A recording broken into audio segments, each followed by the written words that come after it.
Prabowo punya proyek baru lagi, tapi rakyat justru kompak menolak. Jadi, pemerintah berencana membuat pembangkit listrik tenaga surya dengan kapasitas 100 gigawatt. Nggak tanggung-tanggung, kebutuhan dananya sekitar 1.800 triliun cuy. Katanya pengadaan ini bakal mengandalkan pihak asing dan swasta. Lagi-lagi pihak asing cuy. Netizen udah hafal polanya cuy. Banyak yang merasa ini cuma dijadiin kedok proyek baru biar segelintir kelompok bisa makin kaya raya. Ujung-ujungnya skema begini cuma bikin utang Indonesia makin menumpuk. Emang suka suuzon netizen kita ini. Kalau menurut kamu bakal jalan nggak proyek pembangkit listrik tenaga surya ini? Diam-diam pemerintah menaikkan harga BBM jenis Pertamax. Hal yang sangat mengejutkan terutama bagi kalangan masyarakat bawah. Memang kita ketahui bahwa Pertamax bukanlah jenis BBM bersubsidi, namun masyarakat atau rakyat Indonesia menaruh harapan besar untuk Pertamax tidak dinaikkan karena ini masih sangat terjangkau oleh kalangan ekonomi menengah ke bawah. Namun faktanya tanpa pemberitahuan, tanpa informasi lebih awal, jam 12 malam, tanggal 10 Juni 2026, harga Pertamax 92, yang semula harganya Rp12.300, menjadi Rp16.250. Bisa dibayangkan dalam keadaan ekonomi seperti sekarang, yang begitu sulitnya orang mencari kehidupan, banyaknya pengangguran, PHK di mana-mana, tiba-tiba secara diam-diam pemerintah menaikkan harga BBM jenis Pertamax. Hal yang sangat mengecewakan, sangat disayangkan. Pemerintah tidak mendengar, pemerintah tidak merasakan jeritan hati rakyat kecil. Di saat banyak pejabat yang berebut kursi empuk, yang berebut lahan-lahan basah untuk mendapatkan cuan sebanyak-banyaknya dari uang rakyat. Di sisi lain, rakyatnya diperas dan ditindas dengan kebijakan-kebijakan yang tidak berpihak kepada rakyat. Saya hanya ingin membuka atau mengetuk hati nurani para pejabat-pejabat pengambil kebijakan, bahwa meskipun hanya sedikit, belajar merasakan apa yang pernah dirasakan oleh masyarakat tingkat bawah. Salam waras. Salam nasionalis sejati. Saya Ruslan Buton. Menteri SDM, jangan jadi pemeras rakyat. 1.000 triliun kasus Pertamina sampai sekarang belum terungkap. Siapa-siapa pelakunya. Ungkap dulu itu, kembalikan dulu itu, baru naikkan harga, silakan. Masyarakat akan paham itu. Kalau memang harga minyak mentah dunia sudah naik. Jangan mengambil kebijakan yang sekonyong-konyong. Tiba-tiba ada kenaikan harga yang sangat mengejutkan dan mengagetkan seluruh masyarakat, terutama lapisan bawah. Bagaimana kabarnya yang 1.000 triliun kasus Pertamina? Terungkap nggak siapa-siapa pelakunya? Nggak akan terungkap, karena pelakunya kalian-kalian juga.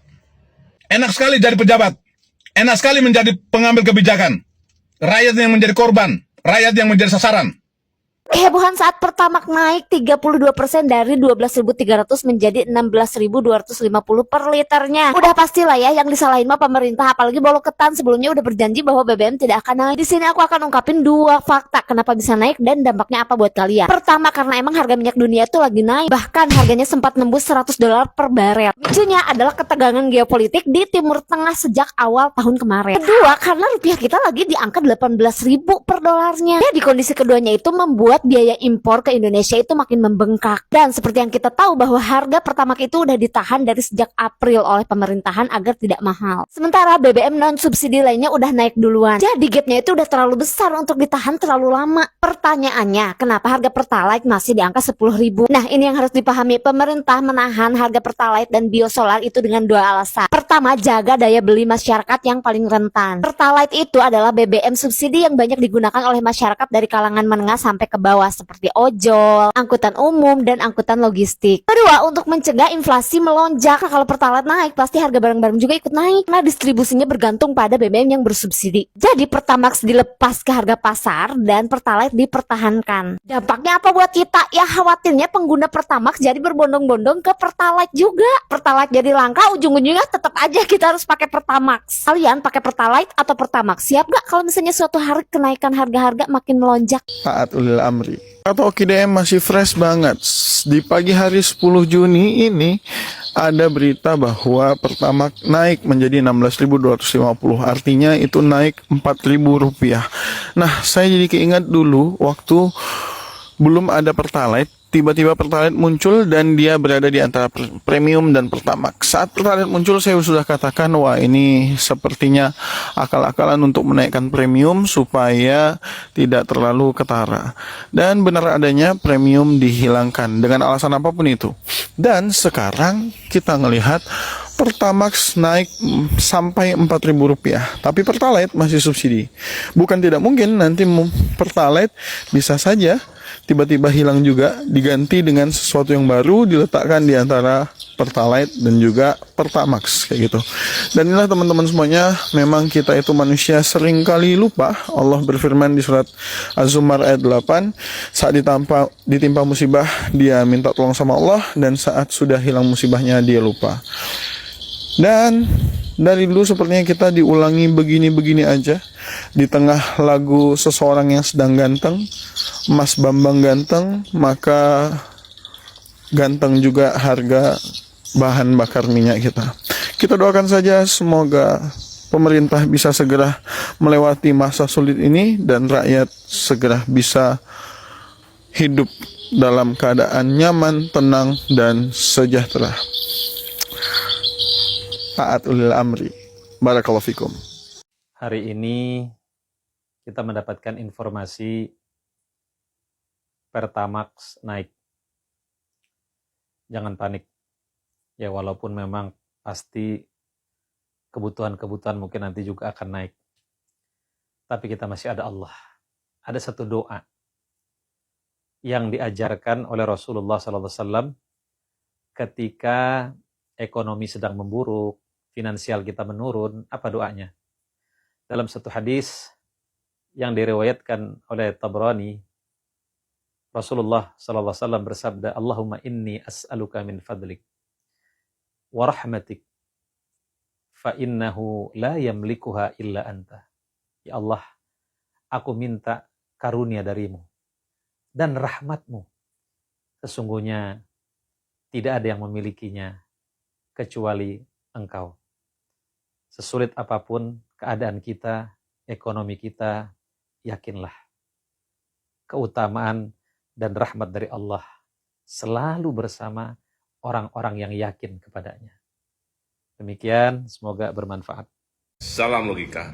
Akhirnya guys, pecah telur juga. Harga BBM Pertamax resmi naik jadi 16.250 per liternya. Nggak tanggung-tanggung naiknya 3.950 per liter.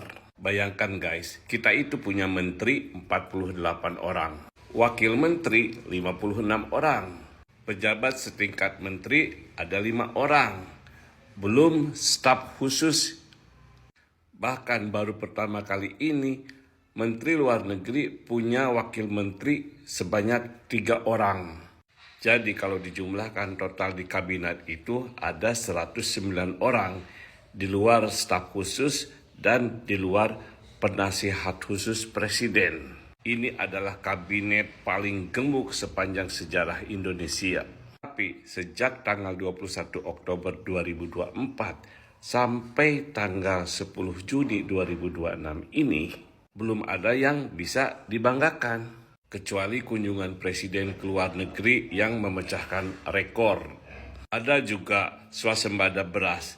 Tetapi anehnya harga beras di dalam negeri mahal. Harga beras mahal. Sekarang BBM naik. Lalu pada ngapain aja tuh 109 orang? Bentar lagi akan ada pembelaan nih dari 58%. Mereka akan bilang Pertamax naik, nggak apa-apa. Kan yang pakai juga orang-orang kaya.